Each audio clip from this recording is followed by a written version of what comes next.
decipher in each of these, as I said, the rent expense and the prepaid rent.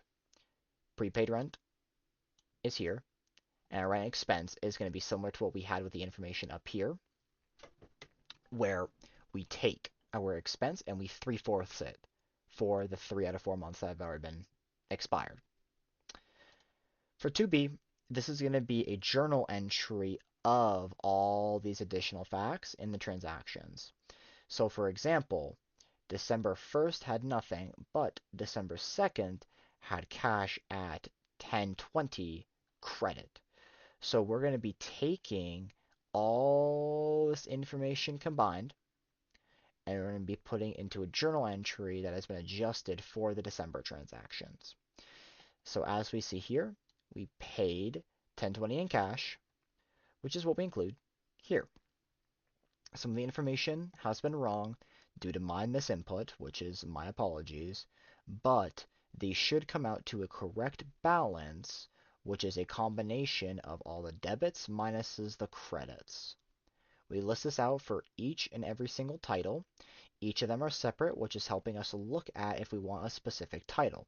If we want to just look at, hey, what are our dividends? We don't have to look at the massive journal entry of everything. We can just look here and say, hey, we had a beginning dividends of 6,100, but we ended up getting 1,000 more dividends on credit on the 31st, which comes out to our new total of 7,100.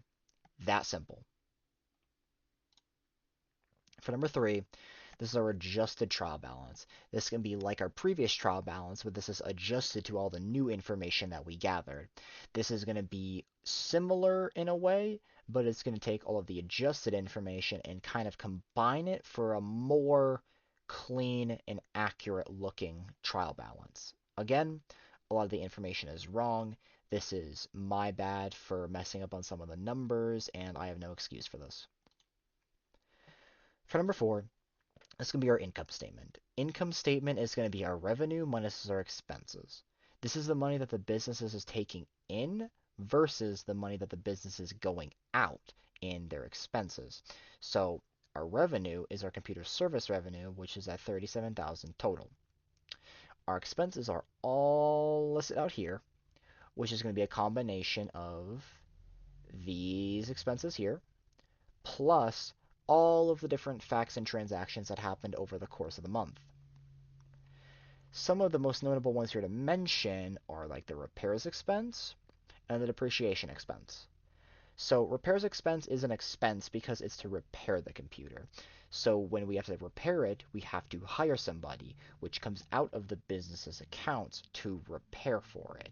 This would be an expense because it is coming out of the business's wallets, in a sense, to pay the person to fix the computer.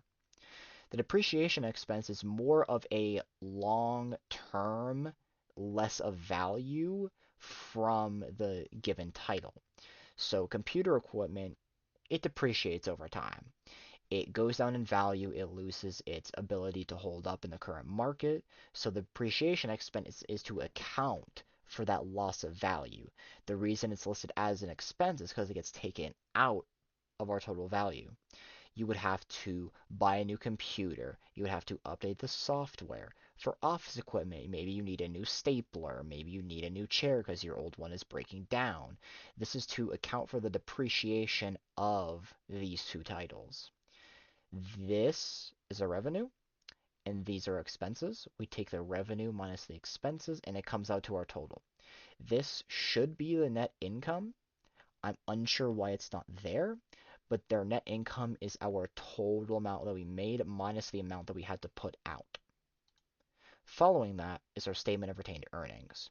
So our statement of retained earnings is a copy-paste of our net income, but then we have to lessen our dividends. Once we lessen our dividends, then we get our retained earnings as of December 31st.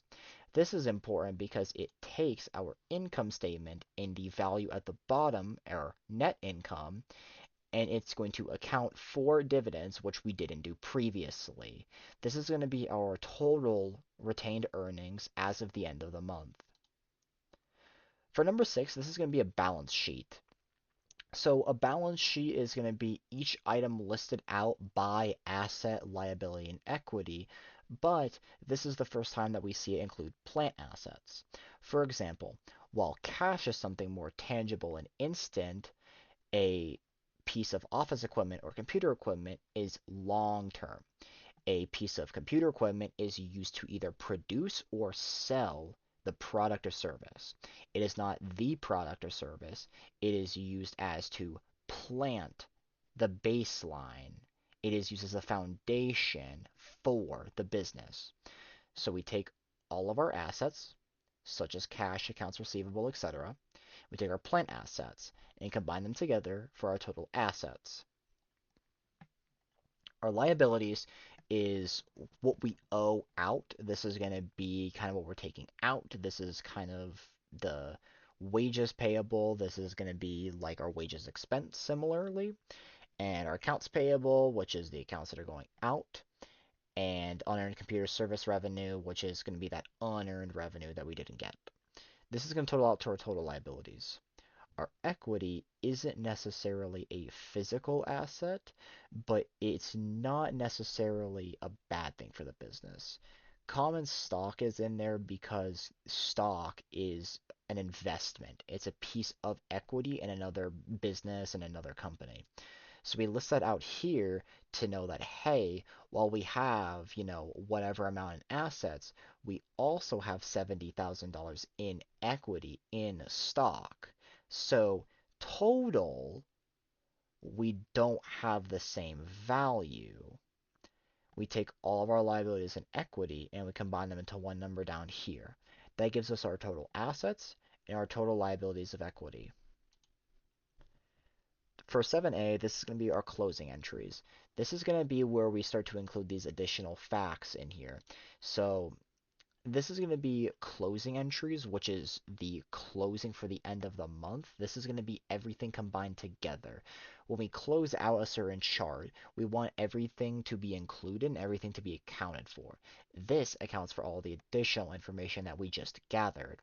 So this is going to be similar to our journal, but it's going to include all the different various adjustments that we had to make in these additional facts. Similarly, we have our closing entries in our ledger. This is going to be similar to everything that we had listed before, such as our previous ledger, but it's going to be adjusted for these additional facts. Again, we list out the date, the value, if it's debit or credit, and the total balance out per category. We list them out per one. So if we just want to look at the cash and its adjustments, we just look at this chart here. For number 8, this is going to be everything summed up together. This is our closing trial balance.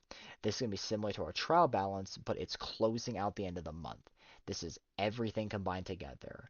While the cash was different on the previous trial balance, post-closing, we had some adjustments to make to it in these additional facts. So we total that out here in our trial balance.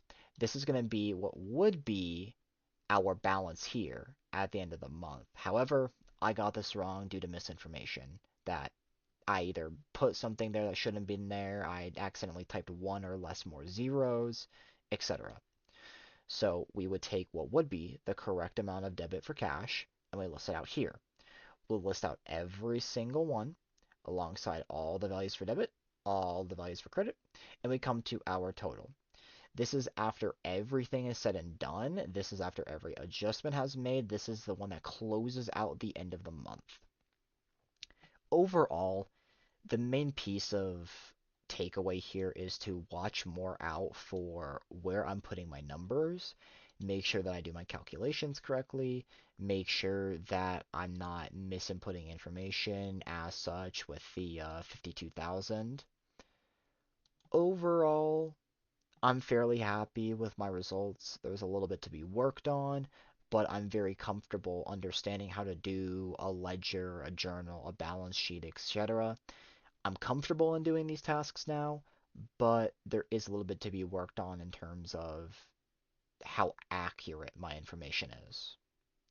I appreciate being able to given this opportunity to do this kind of accounting, and I look forward to creating my parts 3 and parts 4 in the future.